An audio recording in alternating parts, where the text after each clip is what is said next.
Здравейте от мен на всички зрители. Благодаря на нашия предишен гост, диджей Иван Димов, а също така и на ко-водещата Ганка Добрева. Сега е мой ред и моят гост е не по-малко специален. Можем да кажем здравейте на Теодора Николова, директор на ГФЧ Румен Ролан. Здравейте! Сега ще си поговорим за нашето училище и за този ден, тъй като той е доста специален за нашето училище. Днес се чества Панаирът на науките, когато вратите на нашето училище се отварят и ученици от всички училища могат да дойдат и да научат много нови неща. Но нека първо започнем с вас, да питам нещо за вас и след това ще дойдем към Панаира. Може ли да опишете с една дума какво е за вас Румен Ролан? Предполагаме трудно в една дума, но все пак ако може да се пробвате. Няма да се събера в една дума. В колко може да се съберете? Няколко. Добре. Румен Ролан като гимназия е по-голямата част от моя живот. Аз влязох за първи път тук, когато бях на 13 години и с много малко прекъсване за годините, в които съм била студентка, животът ми, по-голямата част, е минал тук и минава с изключително удоволствие. Моя също. Добре. Аз знам, че вие сте директор на Румен Ролан вече повече от 10 години.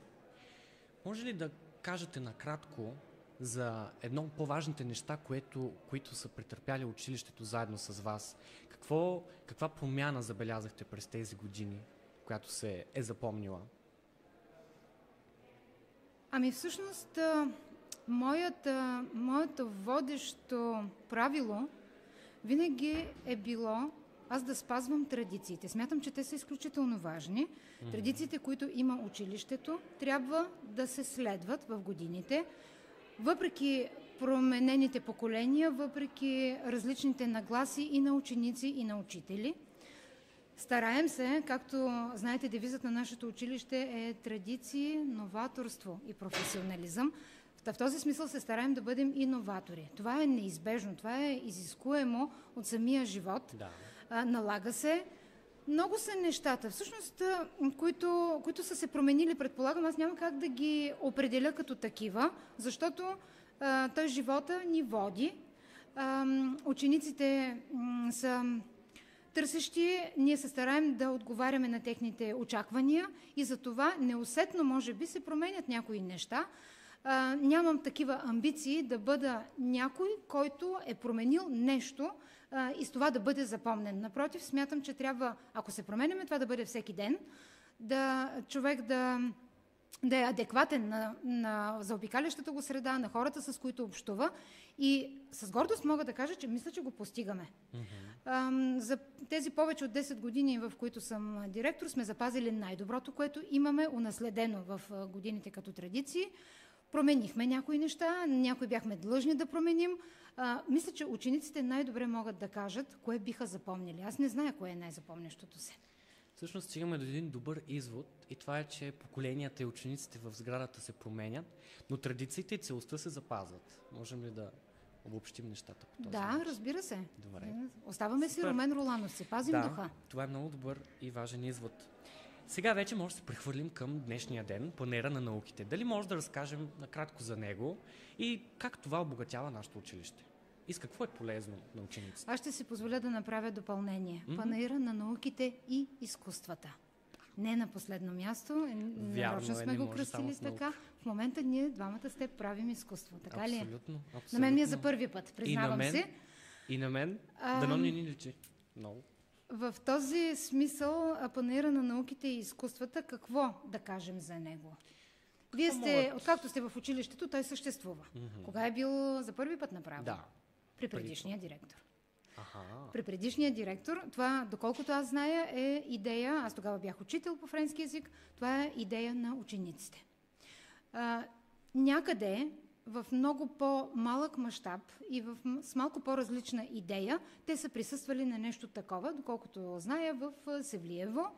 Веднъж наши ученици са ходили на такова презентиране там. Казвам пак, в много по-малък мащаб. И някакси идеята на следващата година се разраснала тук в училище и продължаваме, смятам, в годините да го развиваме и става все по-добро. Абсолютно. Като организация, като предложени дейности мисля, че се обогатяваме и така. Вече мисля, че са 17 години, откакто това се прави. Да, всяка учебна година. Какво друго да кажем? Понеже най-всеобхватната дейност в училището, т.е. в която може всеки един от нас да се включи, всичко да покаже, посветено на науката и изкуствата, ние в годините решихме да посветим това събитие на патронния ни празник. Затова го правим обикновено в зимния период на календарната година.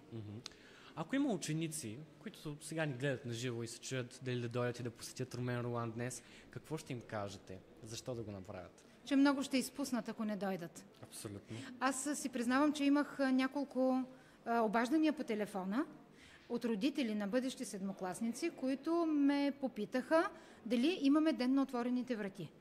Поканила съм ги, казах, че това ще бъде обявено на сайта на училището и за моя радост те са следили. Вчера се обадиха, това са родители от други градове, които казаха, че специално ще дойдат и ще си вземат почивен ден, за да видят какво е нашето училище и как се случва. Попитаха ме дали това е както в другите гимназии, просто една презентация и обиколка на сградата. Опитах се да обясня какво множество дейности ще предложим тук, но мисля, че би трябвало да дойдат, за да го видят как се случва. Абсолютно е много важно да дойдат, би било хубаво за тях. Аз мога само да си позволя да вметна. Аз в момента съм 12 клас, както вече споменах, и всъщност за 5-та година участвам. 5-та и последна. Може пък да не е последна, може да се върна с няколко години. Да не е последна. И пак да асистирам в Панаир на науките и изкуствата. Да си спомням, когато аз бях 7-ми клас и дойдох за първ път в гимназията, тъй като аз така имах интерес към езиковата гимназия Румен Ролан, но все още не бях сигурен дали това е правилният избор и си спомням деня, в който дойдох на отворените врати. Даже спомням, че беше малко късничко. Аз вече бях дошъл към 1:30-2, когато вече повечето стаи затварят, но все пак успях да хвана стаята по френски език. Един клас там ме посрещна с госпожата по френски, мисля, че беше госпожата Викелян. И това не е паралелката, която в момента аз изучавам. Аз съм английски с немски, но въпреки това веднага усетих магичната обстановка на училището. Една такава сплотеност, дух академичен, не знам дори как да го опиша. И в момента, в който излязох от стаята, вече бях сигурен, че това ще е моето училище. Така че аз също апелирам за тези, които се чудят дали да дойдат днес. Заслужава си. Определено си заслужава. Добре. Нека сега да си поговорим за нещо друго. И то е за бъдещето. Имате ли някакви виждания за Румен Ролан като училище, за бъдещето, които бихте искали или по които вече работите и искате да осъществите, за да може това място да стане още по-полезно и приятно за всички? На първо място си пожелавам и бих искала Румен Ролан да остане водещото училище в областта, ако е възможно и в страната. Защото той е такова към настоящия момент. Пожелавам си го и за в бъдеще. Зная, че това на някакъв етап изключително много се оценява. Изключваме страха от 8-ми клас и натоварената програма, когато малките ученици дойдат при нас. Много скоро след това усилията на техните учители, тяхната компетентност неопровержима, се забелязват и се оценяват. Вече на твоята възраст, когато човек завършва, това става абсолютно убеденост, че това е било правилното място. Мога да го потвърдя. С началото наистина е много трудно. Ако ни слушат ученици, които се чуят дали да се запишат в Румен Ролан през 8-ми клас, и предполагам това е един от въпросите, защото е съвсем възможно да е нещо, което чуват от други ученици, че 8-ми клас определено е една много стресова и трудна година. Факт, така е. Обаче си заслужава наистина. Щом съм го минал, значи не е толкова страшно. И след години наистина се отплаща и определено се заслужава. Аз се надявам в бъдеще да имаме все повече такива изказвания като теб. С оценка добра за училището. А иначе в краткосрочен план стартираме още това лято изграждането на STEM центъра в училище, което предполагам от гледна точка на образователната среда ще бъде още по-привлекателно място. Планирали сме мащабни дейности. Надявам се да успеем да ги приключим за едно лято, защото вие добре знаете, че ако това засяга цялото източно фоае на училището в рамките на 3-те му етажа, е нещо доста голямо. Много хубави неща са предвидени, включително и стая за записване на подкасти и за училищни медии и за излъчване на живо. Но в този смисъл исках да кажа това, че предвид натовареността на сградата, това, което виждате, че всички стаи и помещения се използват непрекъснато през цялото време и те са ни максимално необходими. Аз мисля, че това е много амбициозна идея да приключим за едно лято и се стискам палци да успеем за следващия септември всичко да бъде. Аз вярвам в Румен Роландов. И се надявам, че Симеон ще се върне от студентския си град, за да види какво сте новия стен център. Да. Добре, последен въпрос от мен. Какво е Румен Ролан за вас? Ние с това започнахме. И с това завършваме.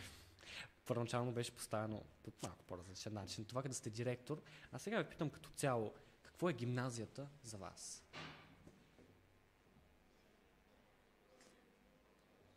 Неизменна част от ежедневието. Аз не мога да си представя да живея без това училище. Ставам всяка сутрин, идвам с удоволствие на работа. Лягам си с мисъл за училището. То е като част от моето семейство. Ние сме 3 вкъщи. 3-членно е моето семейство. Училището е 4-тия член на семейството ми. Живея, пулсирам с него и смятам, че то ми носи осъзнатост и смисъл в живота.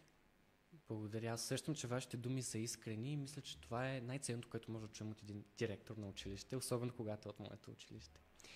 Благодарим ви за вниманието и за това, че ни уважихте. Ние ще продължим или не? Ще продължим, да. Аз ви казвам чао за сега и предполагам ще се видим отново. До нови срещи от мен.